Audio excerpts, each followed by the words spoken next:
What if everything your parents told you about buying a house was dead wrong?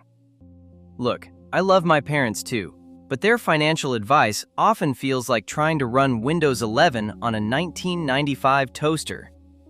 They told you a home is your biggest asset. They told you it's the path to wealth. But what if that dream home is actually a high-maintenance parasite draining your bank account? I'm about to show you cold, hard 2026 data that will completely shatter your reality. We're talking about a housing market that has moved faster than your last 3 heartbreaks combined. If you think a 30-year mortgage is security, you're not buying a home, you're just buying a very expensive hobby that involves fixing leaky toilets on a Saturday. Don't click away. This might be the most important video you ever watch, and it definitely won't be as painful as your next property tax bill. Let me paint you a picture. It's 2026. You've worked yourself to the bone.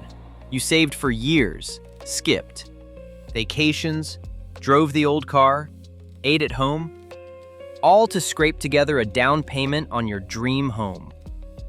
You finally buy it. You sign the papers. You post the photos. And everyone around you says the same thing. Congratulations, you're building wealth now. But here's the brutal truth nobody at that closing table told you. From the moment you signed that mortgage, you didn't buy an asset. You bought a liability dressed in a white picket fence, and I can prove it with numbers. According to the National Association of Realtors, the median U.S. home price in early 2026 sits at approximately $425,000. The average 30-year fixed mortgage rate? Still hovering around 7.1% as of Q1 2026, according to Freddie Mac's primary mortgage market survey. You do the math. On a $425,000 home with a standard 20% down payment, your monthly principal and interest payment alone is roughly $2,270. But that's not what you actually pay. Add property taxes, averaging $3,900 per year nationally. Add homeowners insurance, another $2,000 per year. Add private mortgage insurance if you put down less than 20%.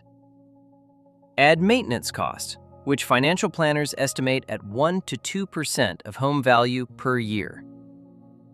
You are now looking at a real monthly cost that can easily exceed $3,200 to $3,600 per month on a $425,000 home. And the real kicker? Over 30 years, you will pay close to $820,000 for that $425,000 house. That is not building wealth. That is transferring wealth from your pocket directly to a bank. So why does everyone keep calling it an asset? That's exactly what we need to talk about. Let's start with definitions, because this is where the confusion lives. An asset puts money in your pocket. A liability takes money out of your pocket. That's it. That's the whole game. Now ask yourself this honestly. Does your house put money in your pocket every single month, or does it drain it? For the overwhelming majority of homeowners, it drains it. Mortgage payment, property taxes, HOA, fees, roof repairs, HVAC breakdowns, plumbing disasters at 2 a.m. Your house is not paying you. You are paying for it. The counter-argument you've heard 1,000 times is, but it appreciates in value. Okay, let's stress test that. The Case-Shiller Home Price Index shows that U.S. home values have appreciated at an average of about 4.3% annually over the past decade. Sounds solid, right? But here's what the brochure leaves out. Once you factor in inflation, which averaged 4.1% from 2021 through 2025, according to Bureau of Labor Statistics data, your real appreciation is nearly zero. And that's before you subtract the transaction costs of selling, typically 6 to 10% in realtor commissions, closing costs, and capital gains taxes. The math is humbling. You didn't grow wealth, you treaded water while feeling rich on paper. Now, and this is critical, I am not saying never buy a house. I'm saying stop calling it an automatic asset, because that false belief is keeping millions of people from making smarter financial moves with their money. Here's where it gets real. Most homeowners are bleeding money from 3 wounds they don't even know are open. Trap number 1, the interest front-load trap. In the first years of your mortgage, almost everything you pay goes to interest, not principal. In year 1 of a 30-year mortgage, roughly 80% of your payment is pure interest. You are not building equity. You are paying rent to a bank. The bank literally designed it this way. It's called an amortization schedule, and it is the most elegant wealth transfer mechanism ever invented. Trap number 2, the opportunity cost trap. This one is invisible, and that's exactly why it's dangerous. Every dollar you lock into a down payment and monthly mortgage is a dollar that is not working in income-producing assets. Let's say you put $85,000 down on that home. What if instead, over the same 30 years, that $85,000 had been invested in an S&P 500 index fund, which has historically averaged around 10% annually? That $85,000 could grow to over $1.4 million. That is not a trick. That is compound interest doing what it does. But your down payment is sitting in drywall and tile. Trap number 3, the lifestyle inflation trap. The moment people buy a home, they furnish it, they upgrade it, they renovate it. The American Institute of Architects reported in 2025 that home renovation spending hit a record $624 billion. That's not equity, that's consumption.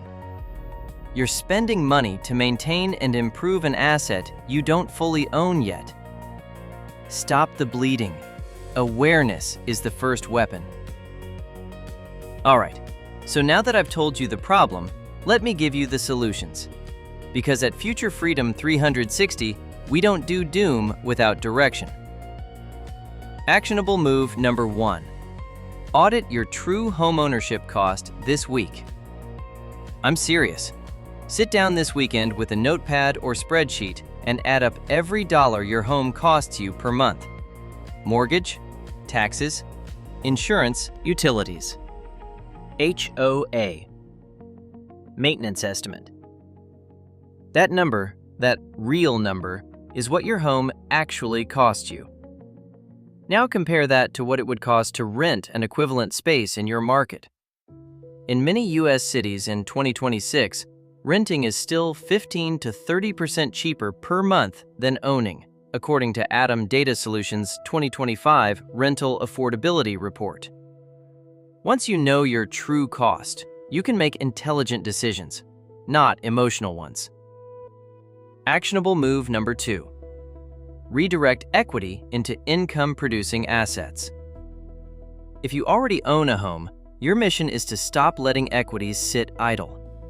Whether it's a HELOC used strategically to invest in cash-flowing assets, renting out a room or ADU unit for income, or simply redirecting freed-up cash flow after a refi into index funds or Bitcoin, your job is to make your position work for you, not just sit there looking good on a Zillow estimate.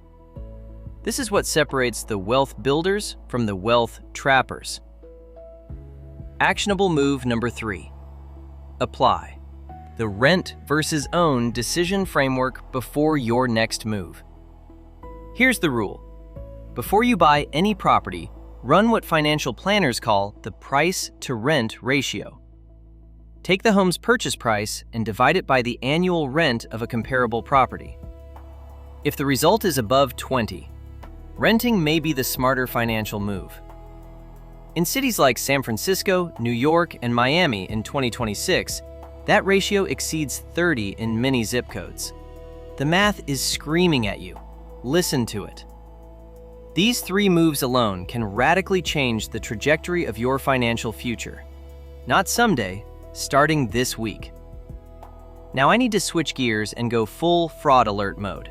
because there are people out there actively profiting from your financial confusion, and you need to know who they are. Fraud alert number 1. The renting is throwing money away lie.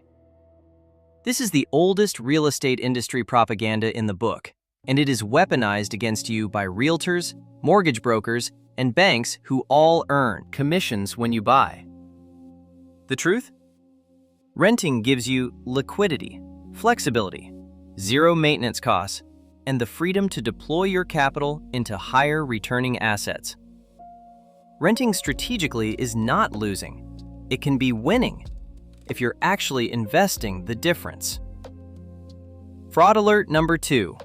Real estate always goes up. Tell that to the people who bought in 2006 and watched their home values crater 30 to 50% by 2009. Or the investors in markets like Austin, Texas and Boise, Idaho, where home prices dropped 15 to 20% from 2022 peak levels through 2024, according to Redfin market data. Real estate is cyclical. It goes up, it goes down. Anyone selling you certainty is selling you a fantasy. Fraud alert number 3. Social media real estate gurus. In 2026, there is an epidemic of so-called real estate coaches running paid masterminds and coaching programs promising six-figure flipping profits and passive rental income with minimal effort. The FTC logged a record number of investment-related complaints in 2025, and real estate schemes featured prominently. If someone's primary business is selling you a course about real estate, ask yourself why they aren't just doing real estate. Protect your money. Think critically. Verify everything. I want to be absolutely clear before we close this out. I am not anti-homeownership. I am anti-financial ignorance. There are absolutely scenarios where a home becomes a genuine asset. When you rent it out and the rental income exceeds all your carrying costs, that's an asset. When you house hack a multifamily property, live in one unit, and tenants pay your mortgage, that's an asset. When you buy in a high-growth market at the right point in the cycle with a clear exit strategy, that's an asset. When you have no mortgage and the property generates pure income, that is absolutely an asset. The difference between a trap and a tool is knowledge and intention. The problem is that 90% of homeowners in America bought their primary residence, moved in, and called it an asset without ever once generating $1 of income from it. That's not investing. That's consuming, with extra steps and a 30-year payment plan. The wise money approach is this. Before you buy anything, stock, Bitcoin, real estate, a business, ask one question. Does this put money in my pocket, or does it take it out? That one question, applied consistently, will do more for your financial future than any single investment you ever make. Your house can be your greatest wealth-building tool, but only if you stop treating it like a trophy and start treating it like a business. If this video cracked something open for you, if you're looking at your mortgage statement differently right now, hit that subscribe button, because this is exactly what we do at Future Freedom 360 every single week. No fluff, just truth. Now drop a comment below. Do you think your home is an asset or a liability right now? I read every single one. And next, watch our video on why Bitcoin might be the only true asset left in 2026. It's going to change how you see everything.